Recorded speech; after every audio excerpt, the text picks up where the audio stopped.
Seja bem-vindo a mais uma aula de Angular 2, aula número 5, formulários. Nessa aula, nós aprenderemos como criar um formulário HTML em Angular 2, assim como adicionar os controles necessários para obter os dados dos campos de texto, das caixas de seleção. E além disso, teremos um extra que nós iremos utilizar o Bootstrap para estilizar o visual do nosso formulário e deixar ele mais bonito e agradável, ok? Então, antes de eu começar a falar, como já tenho feito em todas as aulas, eu baixei aqui o template do que nós utilizaremos na aula, tá? Esse é a aula 5.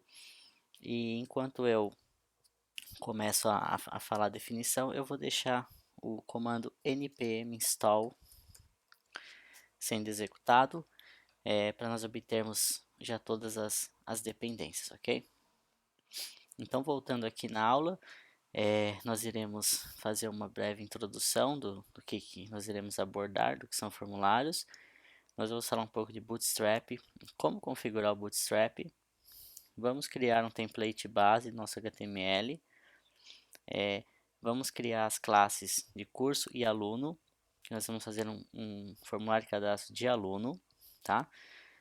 Vamos implementar o componente do formulário e no final vamos adicionar os controles ao HTML, ok? Então aqui é a definição. Então basicamente formulário é um recurso que inevitavelmente todos teremos que usar, porque a web vive de entrada de dados, listagem, então qualquer website, sistema, aplicação, com formulário de contato, tudo vai exigir que nós trabalhemos com dados, entrada de dados. Então, formulário é um assunto extremamente importante, e o foco dessa aula é criar um formulário e pegar e com o Angular obter os dados desse formulário. O que nós não iremos incluir nessa aula é a validação dos dados, que vai ficar para a próxima aula, uma aula só de validação, porque é um assunto também que demanda um pouco mais de tempo. E nós também não iremos enviar os dados para um servidor remoto. Isso também é assunto de uma outra aula, um pouco mais para frente, na qual nós iremos pegar esses dados, fazer uma requisição a um servidor externo, né, um envio de um formulário no formato POST para esses dados serem armazenados ou processados no servidor, ok?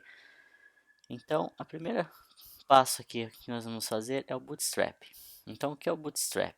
Pode parecer um nome diferente, muitas pessoas já devem conhecer, mas se você não conhece, o Bootstrap, eu vou até abrir o site aqui, que esse é o site oficial, getbootstrap.com, tem o link no artigo. Como ele mesmo se define, ele é um framework para desenvolver aplicações responsivas, tá? O que é responsivo? É uma aplicação que vai se adaptar a qualquer tamanho de tela, seja ele um mobile, um, um tablet ou um computador com uma tela de 13 polegadas, de 40, ele vai procurar se ajustar em todos os tipos de tela. E para isso, o Bootstrap utiliza o CSS, tá? Que nada mais são do que estilos que vão definir como os componentes HTML são exibidos na tela. Então, aqui, ó, por exemplo, eu vou clicar aqui nessa aba CSS do site do Bootstrap, tá? E como nós vamos falar de formulários, eu vou clicar aqui em Forms. Então, aqui tem alguns exemplos. Se vocês olharem aqui, vocês vão ver que esse botão já está estilizado, o, a posição do label com o campo de texto, ele já está num formato também correto, já ajustado. E quem que é responsável por fazer isso? É o Bootstrap. E como que ele faz isso? O CSS permite a criação de classes. Essas classes elas contêm alguns estilos que vão falar, eu quero que esse label aqui seja negrito, fique posicionado à esquerda. Então, o Bootstrap ele tem classes, tá? Que permitem, com o simples fato de nós adicionarmos as classes, nós já temos refletido nossa aplicação os estilos. Então, esse exemplo aqui, ele tem o código aqui embaixo. Então é muito simples usar, porque basta você seguir o que é apresentado nesse código abaixo e você já vai ter esse resultado acima. Basicamente, são utilização dessas classes, por exemplo, form group, que vai falar como que ele está ajustado. Quando você utiliza o form control, ele já vai saber o tipo de campo de texto que ele tem que fazer. No caso do botão, ele tem a classe btn, que fala que é um botão, btn default, que é esse botão cinza. Se por exemplo, aquele cara aqui em buttons, e baixar um pouco, reparem como ele tem diferentes tipos de botões. E é muito simples, se eu quiser esse botão verde, que é o Success, basta eu adicionar no mesmo botão a classe btn, btn success. Se eu quiser ele vermelho, basta adicionar btn, btn danger. Então é muito intuitivo, muito fácil usar. Para designers é uma mão na roda, tá? Então é muito interessante. E o Bootstrap contempla estilização de quase tudo. Aqui, por exemplo, imagens. Então tem uma imagem aqui em formato de círculo com uma borda diferente. Tabelas, olha aqui alguns tipos de tabela. Uma tabela já com marcação, com borda, tá? Ó, aqui com o mouse over, quando você passa o mouse aqui fica levemente cinza. Então, o Bootstrap, ele vai ajudar a gente a estilizar nossa aplicação, tá? Então vamos voltar aqui na aula. Como que eu faço para incluir o Bootstrap na minha aplicação? Então, a primeira coisa é eu adicionar a dependência Bootstrap no projeto. Então, vamos voltar aqui no console, ó, ele já terminou, tá? Eu vou até abrir aqui o meu package.json, tá? Que nós vamos adicionar a dependência aqui nesse bloco dependence, ok?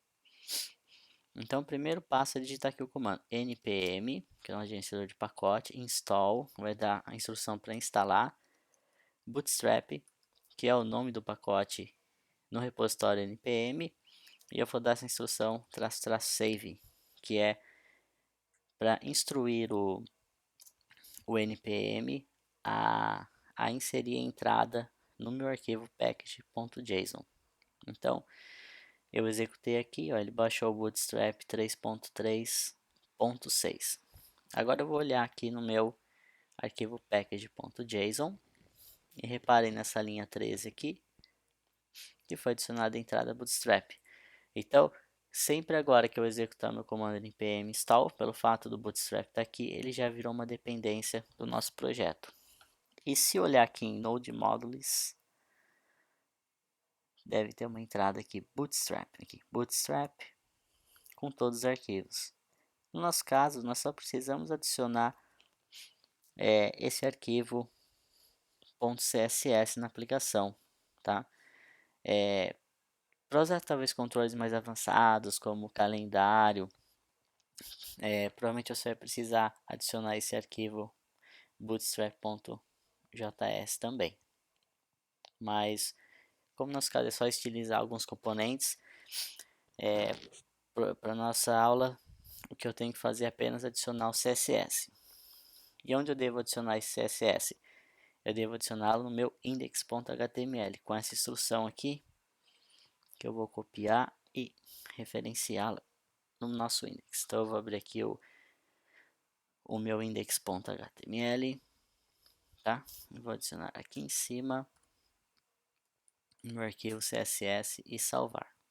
Então aquela referência, ó, Node Modules, Bootstrap, CSS, Bootstrap Min, que é a versão minificada, ela vai carregar mais rápido, então ela é melhor em termos de performance.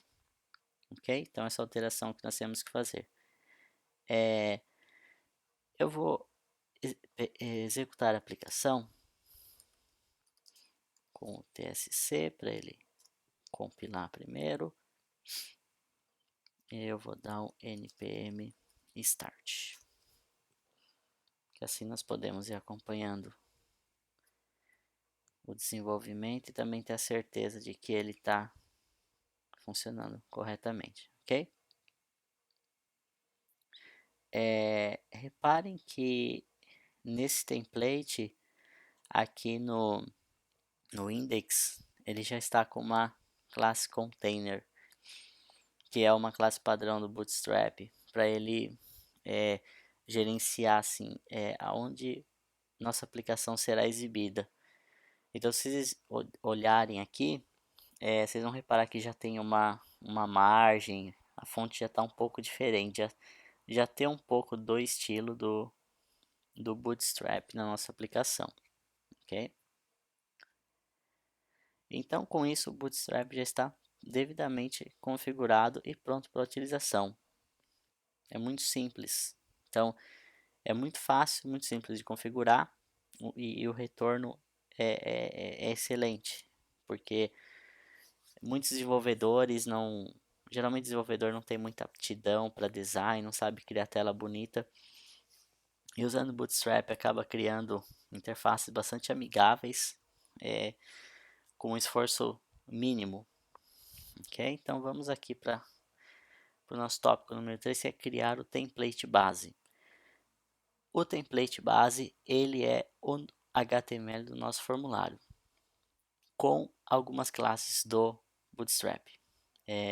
Como aqui é somente HTML, eu já incluí esse arquivo dentro da nossa aplicação. Então, se eu vier aqui em App Views, ele está aqui já, formulário HTML. E reparem que esse formulário é o nosso template, porém, nessa aula nós não iremos usar o template inline dentro do componente, porque o código HTML nesse caso ele é extenso e colocar todo esse HTML dentro do nosso componente ficaria muito confuso.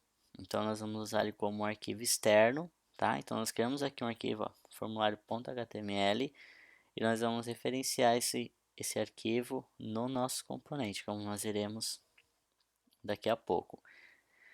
Basicamente aqui eu tenho um header falando formulário, eu tenho um alert, que é quando eu clicar no botão enviar ele vai exibir esse alerta falando formulário enviado com sucesso. Nós vamos depois fazer um controle com o Angular para saber o momento certo de exibi-lo. Aí criamos aqui um HTML form e o nosso cadastro de aluno ele vai conter um nome, um e-mail, uma idade e uma caixa de seleção de curso. E por fim um botão enviar. Tá? Então aqui nós criamos o HTML. Aí o que nós faremos agora? Nós vamos fazer uma coisa que nós não fizemos ainda, que é criar um segundo componente. Nós sempre programamos no componente da aplicação padrão. Agora nesse caso não. O Angular ele é muito bom para isolar componente. E é uma boa prática você isolar algo específico em um componente. Então eu estou lidando com um formulário de cadastro lá, de aluno, que é um formulário de cadastro de aluno, o escopo dele é cadastrar um aluno. Então, é bom que eu tenha um componente somente para gerenciar esse formulário. Então, eu vou criar um arquivo novo, que vai ser aqui, ó, o form aluno component.ts, ok? Então, eu vou criar aqui no app, vou salvar, form aluno component.ts de TypeScript, ok? Então, nós temos agora um arquivo específico só para isso. Primeira coisa que iremos fazer lá é importar o componente do Angular Core import component from Angular 2 core. E aí nós vamos criar a nossa classe form aluno component. Export class form aluno component. Nós temos, lembra, a anotação component, que vai conter a metadata. Quais são aqui as nossas metadatas? Selector form aluno,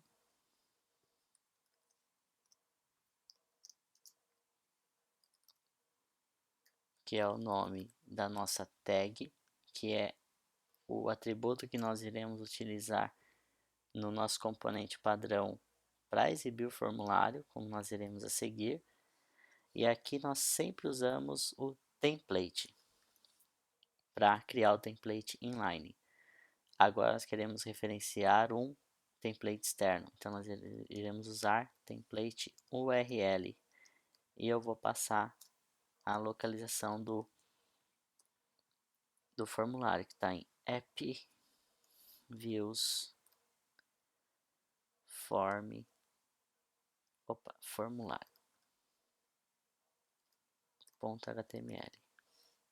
sempre partindo aqui do app, que é a nossa raiz, ok?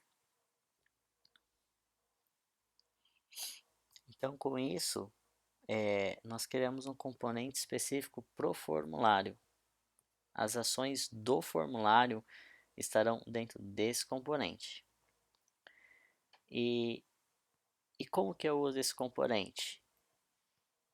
Como a nossa aplicação tenha aquele nosso app component padrão, nós vamos fazer aquele app component chamar o nosso form aluno component. Como que nós fazemos isso? Nós vamos primeiro importar aqui o form aluno component. Então eu vou abrir aqui o app component. Opa, abriu o arquivo errado, o arquivo ts.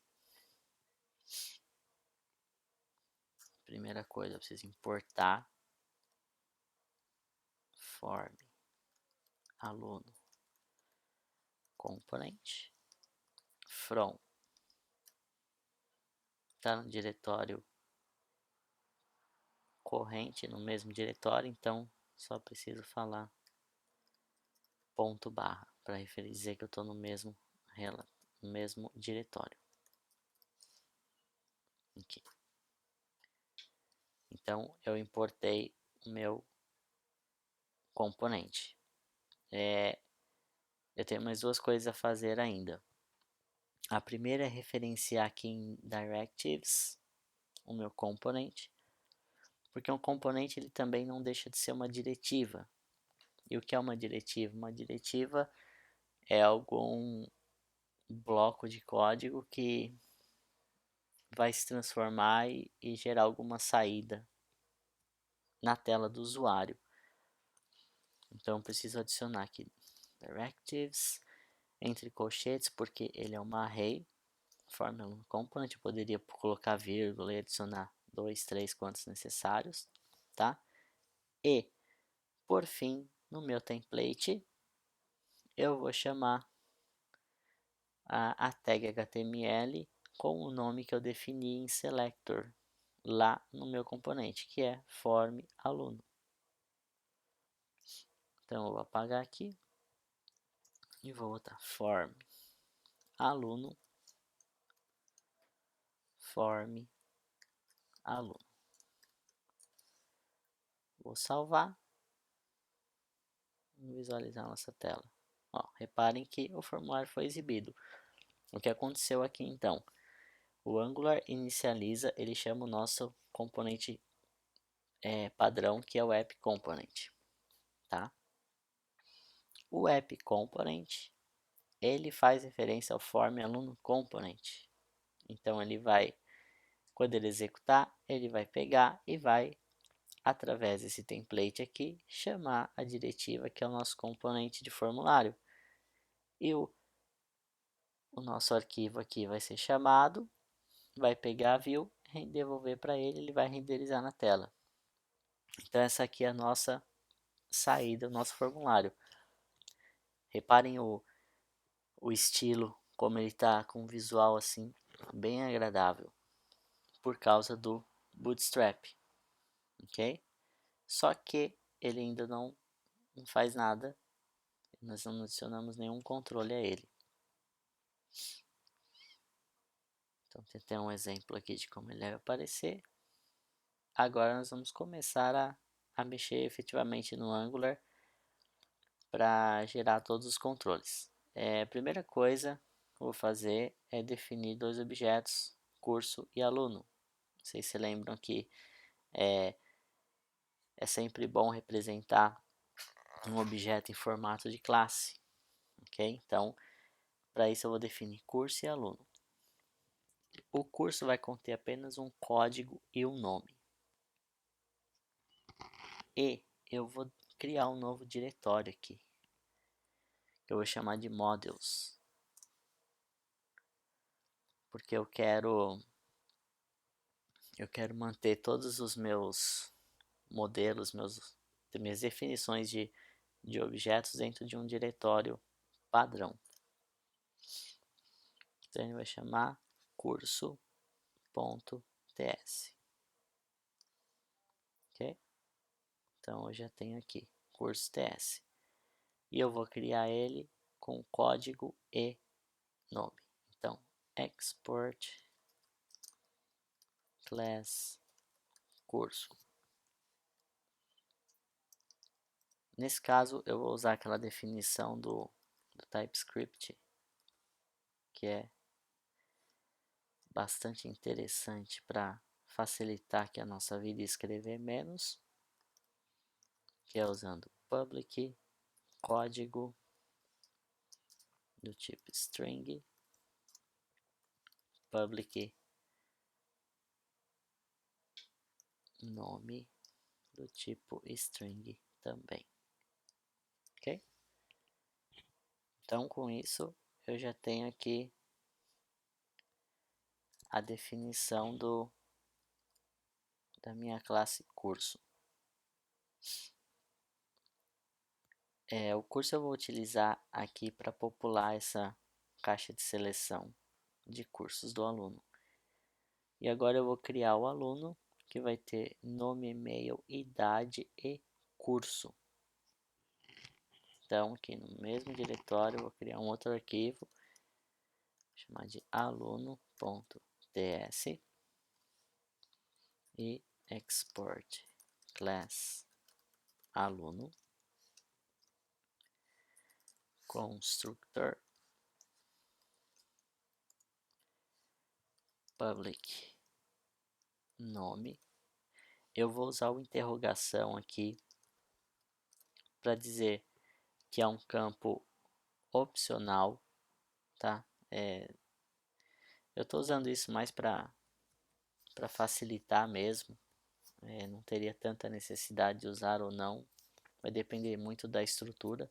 Como eu quero que essa classe seja bastante flexível, eu vou usar uma interrogação, porque o TypeScript vai aceitar criar um objeto aluno de diferentes formas, porque como eu tenho parâmetros opcionais, ele vai aceitar eu criar alunos somente com nome, somente com e-mail, somente com uma idade, ou somente com um curso, ou com apenas nome, curso, nome, e-mail. Então ele gera bastante flexibilidade, mas depende muito da aplicação. Então eu vou criar aqui o e-mail, também eu vou deixar como opcional, public idade, tipo number, esqueci aqui de adicionar o opcional, e por último curso, também opcional, tipo string. Então com isso eu criei aqui a classe que vai representar o meu aluno. Com os meus dois modelos prontos, eu vou agora implementar o componente do formulário. Vou adicionar algumas ações para o formulário, como o do envio do form, inicializar alguns variáveis, os atributos de classe. E também eu vou criar um método de debug, porque como nós não vamos enviar os dados para um servidor remoto, eu quero ao menos exibi-lo na tela para que vocês vejam como que ele vai, como os dados eles estão ali para serem processados e enviados num servidor remoto. Então eu vou voltar lá no nosso form aluno component. A primeira coisa é como eu vou usar o aluno e curso, eu vou importar ambos, tá? Então vamos lá. Form aluno component, import curso from ponto barra models barra curso. E eu vou dar um import aluno from ponto barra models barra aluno. Eu vou criar 3 atributos de classe. Primeiro vai ser um atributo chamado sucesso, que vai ser um valor booleano, e eu vou utilizá-lo somente como uma flag, para quando eu enviar o form, eu vou falar para ele, enviei o formulário, e aí nós vamos controlar que essa mensagem de alerta aqui, vou mostrar para vocês. Essa mensagem formulário enviado com sucesso, ela, quando carregar o formulário, ela vai ficar escondida, e quando eu clicar no botão enviar, eu quero que o formulário desapareça e apareça apenas essa mensagem, tá? Então vamos terminar aqui. Eu por padrão já vou inicializar ele como falso, porque eu vou usar o sucesso falso, quer dizer, o formulário ainda não foi enviado, então exiba o formulário e esconda o alerta. Eu vou precisar de uma array de cursos para controlar o meu combo select. Eu preciso dele populado para exibir, então eu vou falar que ele é uma array de curso. E eu vou precisar também de um aluno, do tipo aluno, que esse aluno vai ser o quê? Vai ser o meu objeto responsável por ficar em sincronismo com os dados da tela. Ele vai ser um mapeamento no JavaScript dos meus componentes da tela. Então eu vou criar agora um construtor onde eu vou inicializar os cursos e também inicializar o aluno. Então vou criar aqui construtor. Eu vou falar aqui dis.aluno igual a new aluno. Só estou inicializando ele, nada demais. E dis.cursos igual a uma array, tá? O que eu estou fazendo aqui? Eu vou criar 2 objetos cursos dentro desse array. Esses objetos, numa aplicação real, eles não seriam inicializados aqui dentro da classe com o texto do curso. Uma chamada, um acesso remoto ao servidor deveria ser feita para popular esses dados. Porém, nós só vamos lidar com essa questão do acesso remoto daqui a algumas aulas. Então, nesse momento, eu vou inicializar na mão mesmo, que vai servir bem aqui para o propósito da nossa aula. Então, vou colocar aqui Angular 2, que é o nosso código, e Angular 2, que é o nome conforme definimos na classe curso. Eu vou criar um JavaScript aqui como código e o nome JavaScript. Ok? Então, meu construtor vai inicializar a variável aluno, vai inicializar a array de cursos. O que eu quero fazer agora? Eu vou definir um método enviar, que eu vou associar ao botão de envio do formulário. E ele só vai definir minha flag sucesso para true. Ele é muito simples. Então, vou criar aqui enviar, do tipo void, porque ele não tem retorno. E ele só vai pegar e atribuir true ao meu sucesso.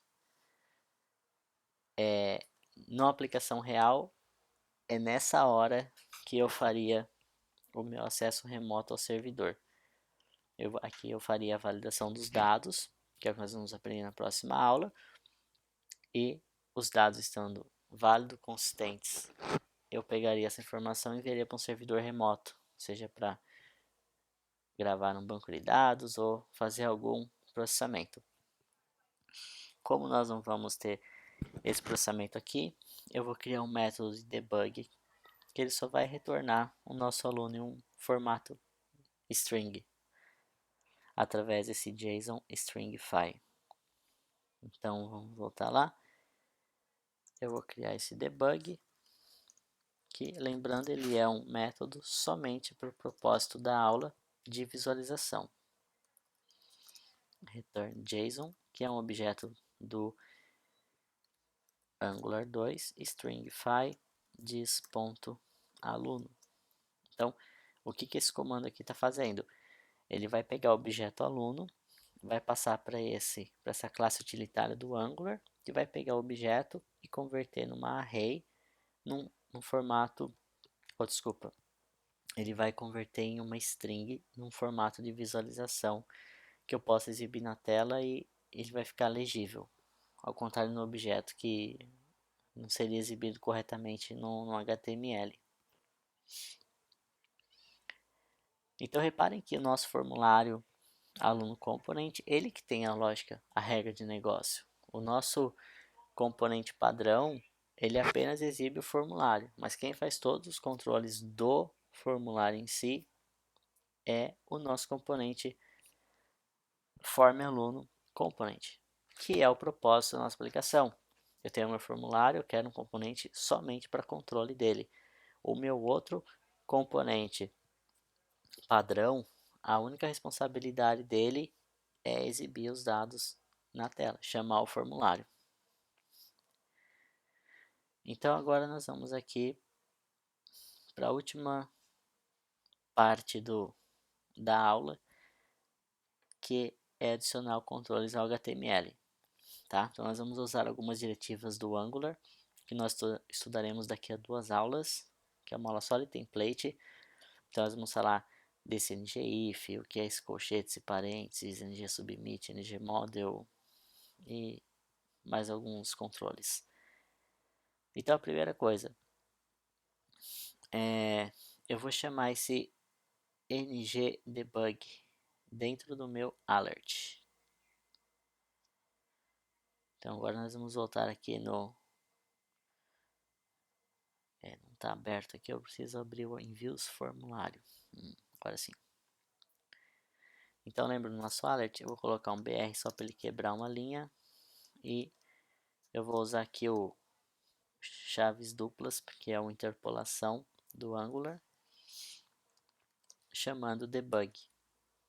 Então, se eu visualizar aqui na tela, reparem que as chaves aparecem aqui, porque o JSON stringify foi chamado, porém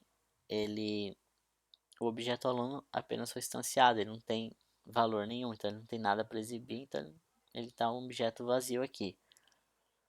Então o propósito do nosso formulário é omitir esse alert até que eu clique em enviar. Como que eu vou fazer isso? Eu vou fazer através do uso do ngIf. Então vou colocar sucesso, que é a nossa variável booleana, se deve exibir ou não. E eu vou adicionar aqui no div do alerta e no div do form, negando o sucesso. Então, eu vou colocar primeiro aqui no alert, a sintaxe é esse asterisco ng if, tem que ter uma condição booleana, no meu caso é sucesso, que é uma variável booleana true ou false, ele vai exibir ou não.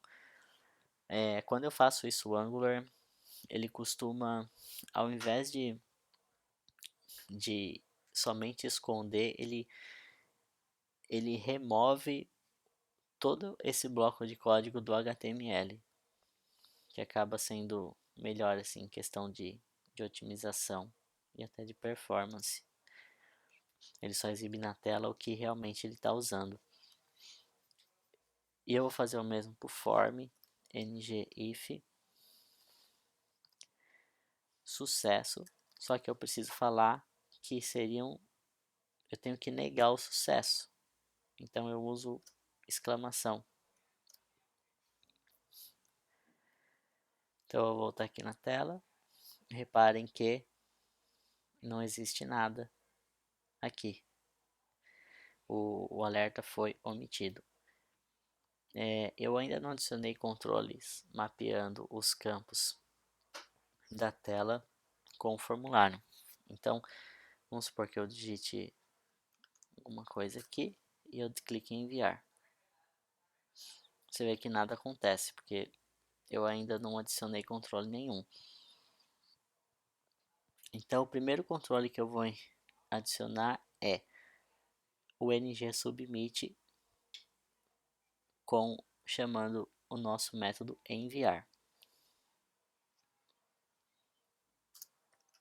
Ele tem que ficar entre parênteses, porque o parênteses no Angular ele significa que é uma chamada, uma ação, um clique ou um método num componente será chamado. Isso significa o parênteses. Nós vamos estudar também melhor na aula de templates.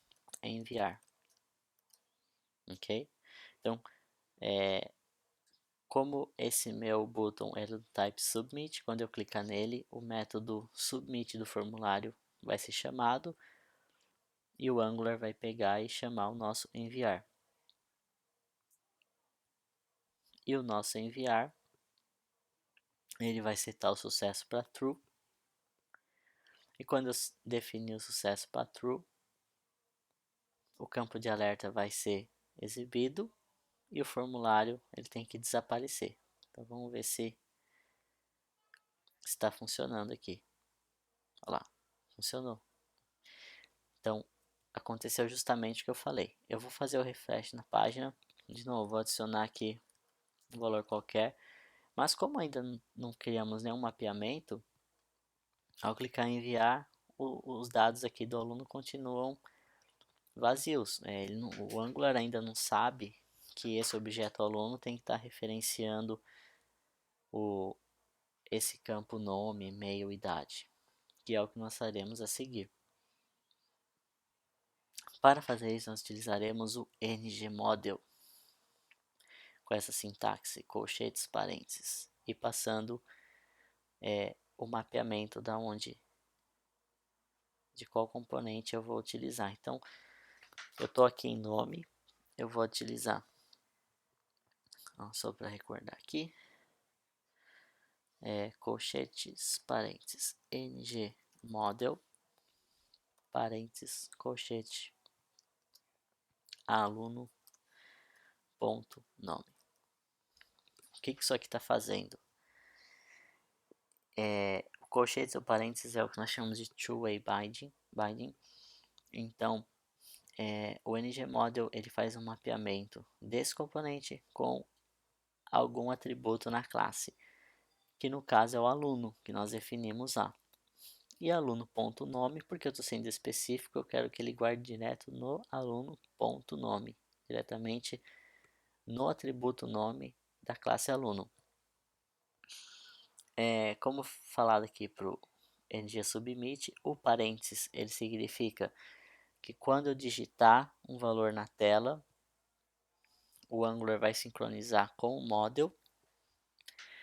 E o colchetes, ele significa justamente o oposto. Qualquer alteração que eu faça na variável, né, na minha classe, no atributo aqui, aluno nome, ele vai ser refletido no HTML. Por isso que chama two-way binding. É a diferença é o mapeamento de ambos os lados, ambas as partes. Se eu alterar a tela, o meu model muda. Se eu alterar o model, a minha tela muda. E ambos sempre estão em sincronismo. Então, vamos fazer isso aqui para todos os elementos. ng model, parênteses primeiro, aluno ponto email, para a idade agora, ng model, aluno ponto idade. Por fim, vamos fazer aqui para o curso. ng model aluno ponto curso. Vamos voltar aqui na tela. Agora eu vou digitar alguns dados. marcio@mail.com, idade 32. Vou clicar em enviar. Olha o que aconteceu, que legal. O nosso objeto agora, ele foi mapeado e foi populado. Então, tá aqui. Aquele JSON stringify, ele gera esse texto assim, em formato legível para propósito de debug mesmo. Então tá falando nome Marcio, e-mail marcioemail.com e idade 32. Ok? Se vocês repararem, ainda nós temos um problema aqui com o curso. Nós precisamos popular essa combo de curso aqui. Como que nós vamos fazer isso? Nós vamos fazer utilizando o ngFor, que é uma outra diretiva que nós vamos estudar melhor aí na aula de templates, mas nós já usamos também, então você já tem uma certa familiaridade com ela. Então, como que a gente vai usar esse curso? Nós já temos um option selecione, aí option ngFor. Vamos criar uma variável local curso of cursos, que é a nossa variável de atributo do componente que nós definimos anteriormente. Aqui eu vou usar o value entre colchetes e eu vou falar curso.código. O que isso significa? Deixa eu só fechar esse option aqui. Vocês lembram do two-way binding? O entre parênteses, ele é um sincronismo da tela para o model. Nesse caso, eu estou fazendo o oposto. Eu quero que o valor do meu model ele seja atribuído ao component. Então, uso o colchetes, que é o binding da nossa model para nossa interface. Então, por isso que eu uso value, que seria o atributo HTML, entre parênteses, porque eu quero que o valor do meu option seja o meu código. E eu quero que o nome exibido na caixa de seleção seja o curso.nome. Então, eu vou abrir aqui a tela que vai ficar mais fácil para visualizarmos. Ó, reparem que está aparecendo aqui Angular 2 e JavaScript. Eu vou inspecionar aqui o HTML e aí vocês podem reparar que o value é Angular 2 JavaScript, conforme o código define nossa classe, e o valor é o nome do curso, também conforme definido da classe. Ok? Então, eu vou fazer mais uma simulação aqui. Márcio teste.com 10. E eu vou selecionar o curso Angular 2. Vou enviar. Reparem que agora o código que foi enviado para o servidor. O nome ele é só como propósito de exibição. Não temos a necessidade de armazenar um aluno pelo código do nome. Ou desculpa, pelo nome do curso. Nós utilizamos o código como uma referência. E através do código nós conseguimos identificar qual que é o curso. Ok? Então nosso form ele já está completo. Nós criamos o HTML, criamos um componente só para gerenciar as ações do formulário, adicionamos os controles de mapeamento do Angular com o formulário e criamos as ações aqui de envio. Ok? Então, com isso, nós terminamos a primeira parte do curso de Angular, que focou na construção do formulário. Na próxima aula, nós vamos aprender a validar os dados para saber se será que esse e-mail ele realmente é um e-mail? Será que ele digitou um nome ou ele deixou o campo em branco? Eu não quero em branco. Será que ele selecionou um curso? Que é um primeiro tratamento dos dados ainda no lado do Angular antes do envio para o servidor. Então na próxima aula nós vamos tratar a validação e em aulas futuras nós iremos aprender a fazer a comunicação, o envio dos dados do Angular para um servidor remoto. Com isso então terminamos a nossa aula de formulários, a parte número 1. Vejo você na próxima aula, validação de dados. Até mais, obrigado.